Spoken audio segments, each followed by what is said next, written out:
Here we are discussing the character of the knight from the prologue to the Canterbury Tales, and here I have mentioned some heading to make it easier to understand the character of the knight, but I'll inform you that you should not add these headings in your exam sheet because it is just for your convenience. So focus on the character. First of all, we'll discuss the significance.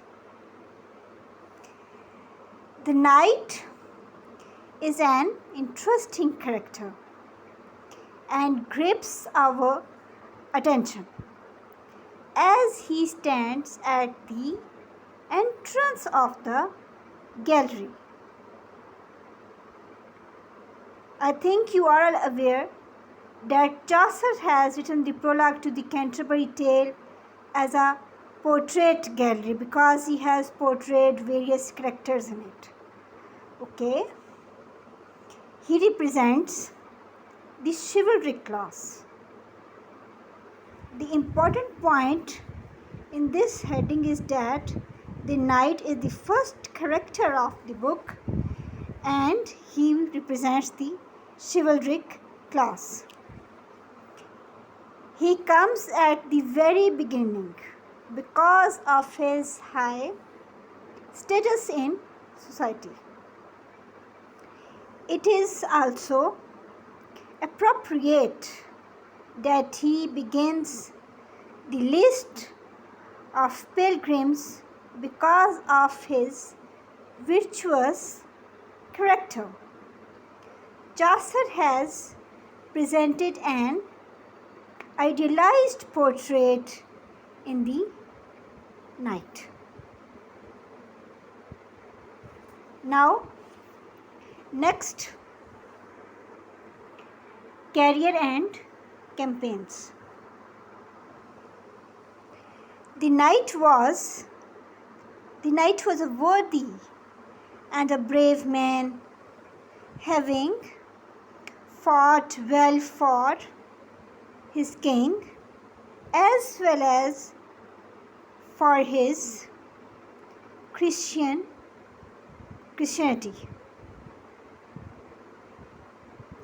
The second important thing to be noticed is that the knight is a brave man.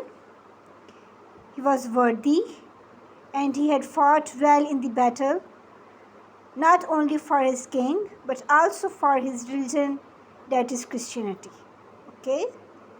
His skill and prowess in battle was well known in several lands, both Christian and heathen. He had naturally travelled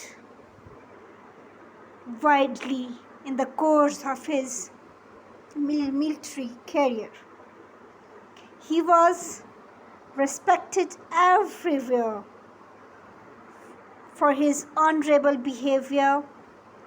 Chaucer lends a romantic air to the knight by giving a list of the places, including Alexandria, where he had campaigned.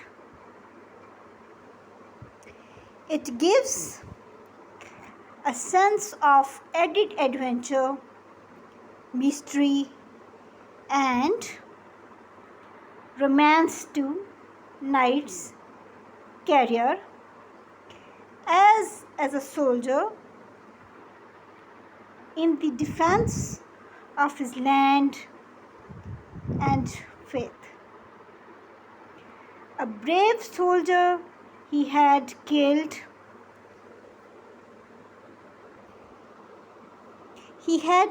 many in a single combat.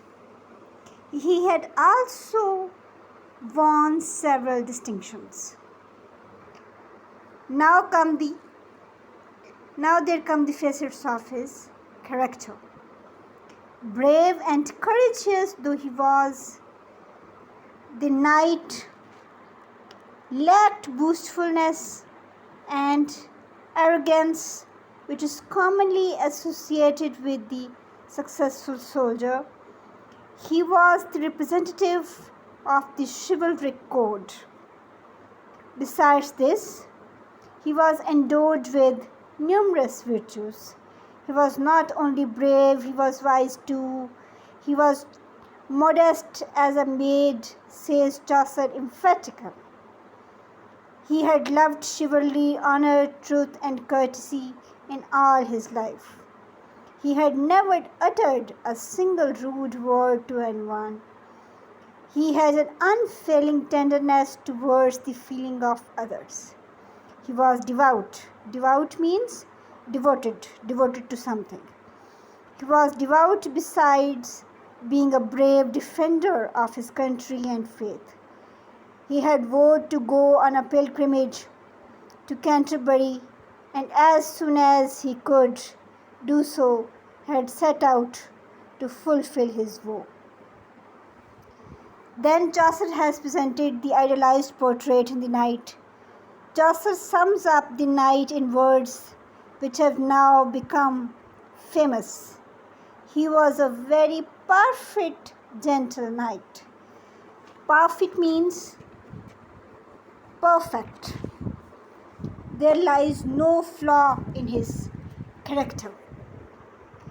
The idealization of the knight is particularly obvious in the statement Chaucer achieves his idealization through realistic details. Whatever the character Chaucer has presented in this prologue, he has mentioned their realistic details. That's why we can say that Chaucer achieved his idealization through realistic details. Chaucer tries to make us think of the knight as heroic in stature. Stature means social status, social repute, social identity, social introduction, as a fighting man bigger than life. Now we are going to discuss the personal appearance of the knight. The knight, we are told, had good horses. He was dressed in tunic of coarse fustian, which was decidedly the worse for wear. The knight doesn't care much for personal appearance. In the knight, we have an example of Chaucer's art of characterization. Realistic details are combined with ideal ones. Typical traits intermingle with individualistic one. The knight becomes a type, an individual and universal all at once. In a nutshell, he is the very essence of chivalry, ever ready to spring to the defense of the weak, and hence a universal figure who represents the defender of the oppressed in all times and lands. So, after discussing the character of the knight, we came to the conclusion that the knight is a very virtuous character. He is brave and courageous. He doesn't care about his personal appearance. He is not arrogant at all. He is a good defender. And that's why he stands as the most leading character of the Chaucer's portrait gallery. So I hope you will have understand the character of the knight fully, and if you are confused at some point, then tell me in comments. I'll help you as much as I can. Thanks a lot for today.